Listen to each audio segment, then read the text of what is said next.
The Manipur crisis has all elements that go into the making of challenges faced by the bureaucrats in their quest for service to the nation.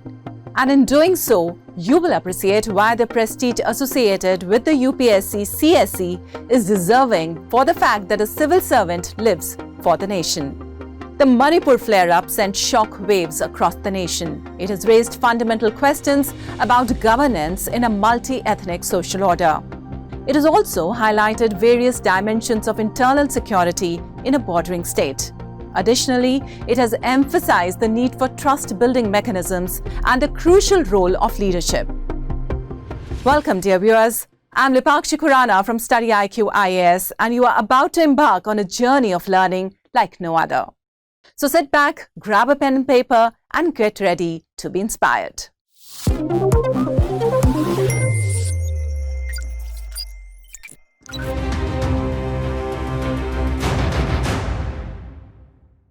The recent Manipur crisis shook the entire administrative fabric of the nation. The shockwaves were felt in New Delhi by even those who know nothing of the rich history of Manipur, which sections of the northeast elite know in their bones.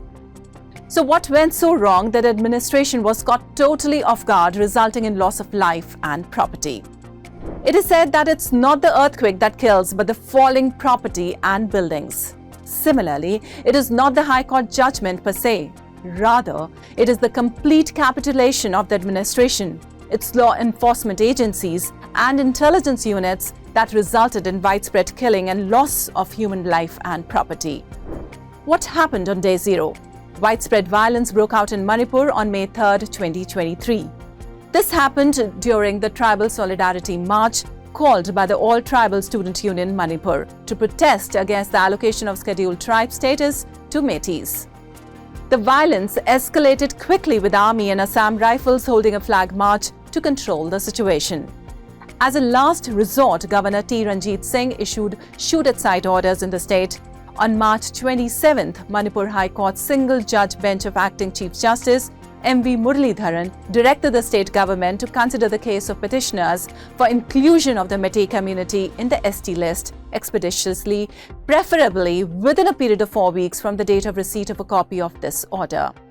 On May 17th, a bench led by Chief Justice of India D.Y. Chandrachud had orally indicated its inclination to stay the High Court order. However, the state had urged the apex court not to do so for the time being, as a stay may further affect the situation on the ground. Further, the Supreme Court declined an urgent hearing on a plea seeking army protection for minority Kuki tribals amid ethnic violence in Manipur. A vacation bench of Justices Surya Kant and M.M. Sundaresh said it is purely a law and order issue. What explains the intensity of violence in Manipur? There is a long timeline to the build-up of Manipur crisis today. Deeply entrenched in its geographic logic and colonial past, the immediate trigger can be ascribed to the following factors. Suspension of SOO agreement. In March, the Manipur cabinet decided to withdraw from suspension of operation agreements with Kuki militant groups despite central government opposition. The SOO agreement protects the insurgent groups from action by state security forces in exchange for a halt to the insurgency. The Kuki Zomi activists took the action of the Manipur government as an attack on the Kuki Zomi people, having a design that revolves around unlocking protected tribal land. This, they thought, can only be blocked by one force: the armed SOO groups, as this is the fulcrum on which the recent conflict in the state has rested. These SOO groups represent a variety of insurgent groups in Manipur, including the Kuki, Zomi, Hamar and Pate, and are blamed by the Government of India for having backing from Myanmar and China. Granting of ST status, granting scheduled tribe status to the Metis community in Manipur could have been perceived by Kukis as a threat, with the following potential considerations. Political representation. The granting of ST status to the Métis may lead to a reconfiguration of political representation in Manipur. As ST status provides reserved seats in legislative assemblies and other benefits, the increased political representation of Métis could potentially have an impact. This impact may be felt in the existing political dynamics and power-sharing arrangements among different communities, including the Kukis. Next is competition for resources. ST status brings certain privileges and access to welfare schemes and resources. This might have been considered an attempt to intensify competition for limited resources, including land, education, healthcare, and employment opportunities. Next, identity and cultural preservation. For the Kukis, the recognition of Métis as scheduled tribes might raise questions about their own distinct identity and cultural preservation. They may fear that their unique tribal identity and traditions could be overshadowed or diluted in the broader tribal category if Métis are included as STs. Next, land rights and settlements. The granting of ST status to Métis might have implications for land rights and settlements in Manipur. The Kukis may have been concerned about potential encroachment on their traditional lands or displacement due to increased settlement and expansion of Métis communities into hilly regions. Moving on, social dynamics and inter-community relations. The change in ST status could impact social dynamics and inter-community relations between Métis and Kukis. It may lead to shifts in power dynamics, social hierarchies, and perceptions of identity and belonging, potentially affecting social cohesion and relationships between the two communities. Next, the economic downturn. The violence in Manipur can be traced back to economic factors that have persisted over time. In 1993, Manipur had the highest per capita income among the northeastern states, but today it has the lowest. This decline can be attributed to past conflicts in Nagaland and Assam, which led to blockades and disrupted the supply routes to Manipur, although this issue has now been resolved. Moreover, Manipur's connections to Myanmar and the presence of insurgent groups operating from there have further impacted businesses and hindered development in the state. As a result, many Manipuris, especially the Métis, have had to seek job opportunities outside the region. This is why the idea of reservation seemed appealing to the Métis, but it has caused a resentment among the Kuki community. The Kukis feel trapped between the Nagas on one side and the Métis on the plains, exacerbating the ongoing problem. But what explains the timing? The timing of the decision for ST status for Métis was inopportune. This is because the Kuki community was already upset with the state political dispensation. The discontent stemmed from the state's recent drive against poppy cultivation and illegal settlements in reserve forest. This crackdown on a major source of livelihood in the ST decision was the proverbial straw that broke the camel's back. A direct battle between insurgent groups and security forces has not been seen in the Northeast across any of its states for decades. According to Home Ministry, compared to the year 2014, there was a reduction of 76% in extremist incidents in the year 2022. Similarly, the deaths of security personnel and civilians have come down by 90% and 97% respectively during this period. Today in 2023, a two-fold exodus has already occurred. The Métis driven out by the Kuki-Zomi community on the edges of the Imphal Valley and the Kuki-Zomis by the Métis in Imphal. Métis living in villages adjacent to Kuki-Zomi land have fled to the Imphal Valley. The exodus of Métis was completed with the Kuki-Zomi tribes also leaving the valley. They headed towards the Kuki-dominated Churachandpur district as well as to cities like Guwahati, New Delhi and other parts of the country. Well, to understand this, we need to understand the dichotomy of the state of Manipur. The book, The Art of Unbound Governance, A Revolutionary Tapestry of Unplanned Southeast Asia, by anthropologist James C. Scott, explores the formation of states and valleys and the emergence of non-state and communities in the hills. These communities exist separately from the formal structures of the state. The distinction between state and non-state is centered around the concept of surplus. At the heart of this dichotomy lies the concept of surplus, serving as the vital catalyst for the genesis of statehood. Communities practicing shifting agriculture in the hills have a unique way of sustaining themselves through frugal yields that last across seasons. However, these communities were excluded from the state-building process, labeling them as non-state. This distinction arose due to the different approach to resource management and economic systems. Nevertheless, history reveals remarkable instances where settled rulers, particularly within indigenous societies, artfully cultivated harmony with hill tribes. A striking illustration can be found in Assam, where visionary Ahom kings pioneered the post system, fostering a delicate equilibrium between villages and tribes. Through this ingenious mechanism, villagers provided essential provisions to tribes during lean seasons, forging a mutually beneficial pact where raiding would inflict harm upon both parties. This approach produced enduring peace between the flourishing valleys and the rugged plains. However, with the advent of the British, the landscape underwent a seismic shift. The British colonial authorities were determined to establish clear boundaries between the state and non-state domains. To achieve this, they implemented a classification system that categorized communities based on their perceived level of civilization. This classification was based on their willingness to adhere to British norms of governance and society. Well, the British sought to identify and incorporate those communities that they considered more civilized into the state apparatus while keeping others at a distance. Furthermore, they sought to monetize indigenous systems like the POSA, replacing tribal provisions with monetary compensation. This deliberate act deepened the gap between the state and non-state, compelling tribal chiefs to confront the bureaucracy and navigate the channels of the civilized administration. Today, the conflict between the Kukis and Meiteis in Manipur exemplifies a broader clash between the forces of the state and the resilience of the non-state. The Meitei people mainly inhabit the central Imphal Valley, while hill tribes known as Kukis and Nagas reside in the surrounding hills. Meiteis, comprising 53% of the population, are predominantly Hindus, but also include Muslims, Buddhist and Sanamahi followers. They are restricted from settling in the hilly regions without permission from local district councils as per the Land Reform Act.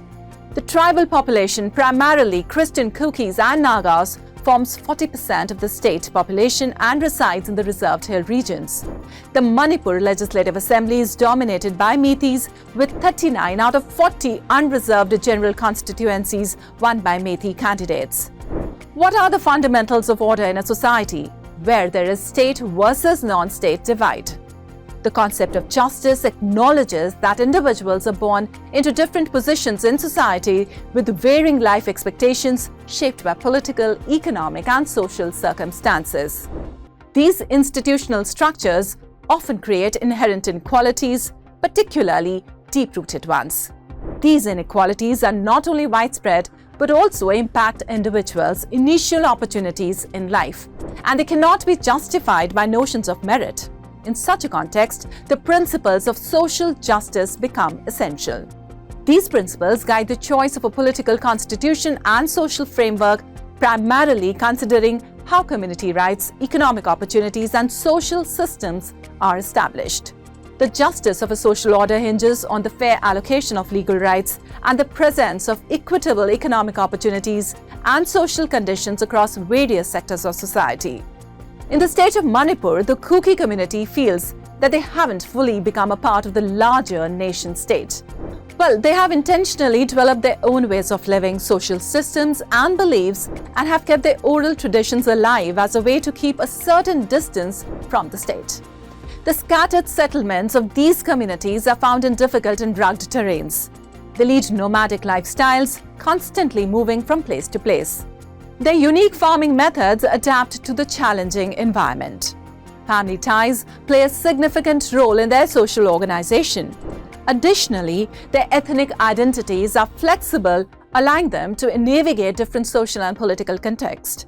All these factors combined influence their choice to resist assimilation into existing state structures and discourage the emergence of state-like institutions within their own communities. Is there a China angle to the Manipur crisis? India shares a long border of around 1,700 kilometers with Myanmar, and a significant portion of it passes through Manipur. The insurgency has been a persistent issue in Manipur since the 1960s, with Manipuri militants freely crossing over to Myanmar and seeking refuge there. Similarly, militants from Myanmar also enter Manipur when they wish to do so. This is why Manipur is often referred to as a gateway to the east. So it is well known that various insurgent groups in the northeast receive support from China, which creates complex challenges in terms of security and strategic vulnerabilities in the region. The northeast region of India is incredibly diverse, with over 200 ethnic groups that have their own unique languages, dialects, and socio-cultural identities.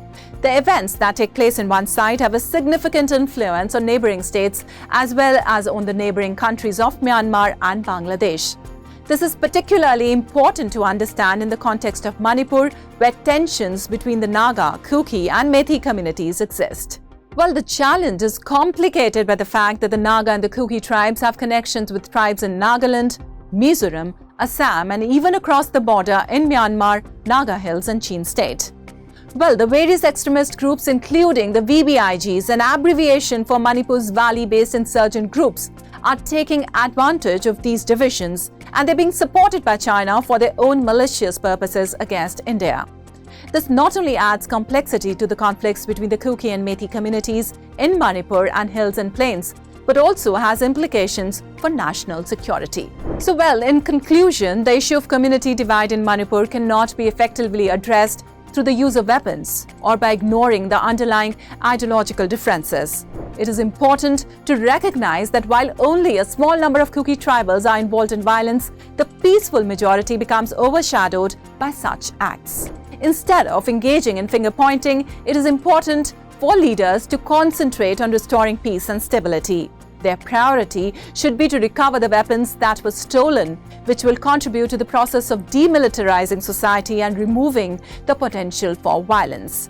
By addressing these issues, leaders can pave the way for a return to normalcy and create a safer environment for the community. While finding lasting solutions requires the active participation of the people of Manipur, establishing a civil society peace committee is important in addressing the Kuki-Methi divide. The committee should be headed by a respected individual from the Naga community. It should also include retired government officials and uniformed officers. Such a committee can play a crucial role in promoting dialogue and reconciliation among the communities involved. Additionally, it is important for the media to exercise restraint and avoid sensationalizing the events. Responsible reporting can help prevent further escalation of tensions and promote a more balanced understanding of the situation. Well, furthermore, the government needs to acknowledge the divisive impact of policies and privileges that are granted to different sections of society. By recognizing and addressing these inequalities, the government can work towards fostering a more inclusive and harmonious society. Economic revival in the region is crucial for achieving a lasting resolution and promoting inclusive growth and development in Manipur. By revitalizing the economy, creating job opportunities, and improving infrastructure, the state can address the underlying socio-economic factors contributing to the conflicts. Simultaneously, the eradication of insurgent groups is essential to establish peace and stability in Manipur. Efforts should be made to dismantle these groups and address the root causes of their existence, such as grievances and lack of socio-economic opportunities. Well, these initiatives align with India's Act East policy, which aims to strengthen ties with Southeast Asian nations and promote regional cooperation, trade, and connectivity. By resolving internal conflicts and fostering development, Manipur can contribute to the overall objectives of the Act East policy and benefit from its potential economic and strategic advantages.